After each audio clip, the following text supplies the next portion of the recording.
আজকে রোববার, ছেলের কলেজ থাকে বলে তেমন একটা মানে স্পেশাল কিছু, সানডে বলে স্পেশাল কিছু হয় না আমার।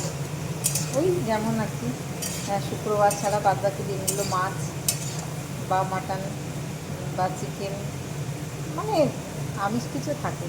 তাই আজকে দেখো আলু দিয়ে পেঁয়াজ কেটে ভাজবো। পেঁয়াজ কেটে আলু ভাজা বসিয়ে দিয়েছি। দেখো এই আলুটা দিয়ে এবার, আজকে একটু লেট হয়ে গেল রান্না করতে আসতে, অন্য কাজ করছিলাম তাই।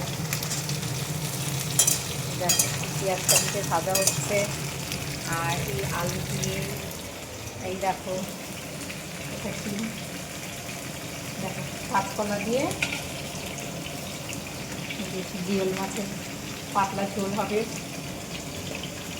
পেঁয়াজ কালি ভাজা হবে।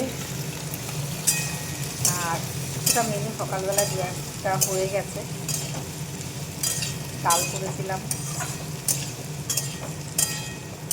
সকালে আর বেগুন ভাজা। আর এখন এটা করব, ছেলে খেয়ে কলেজে গেছে তখন করেছিলাম ওগুলো, আর এখন এটা হচ্ছে, তার ওগুলো রয়ে গেছে।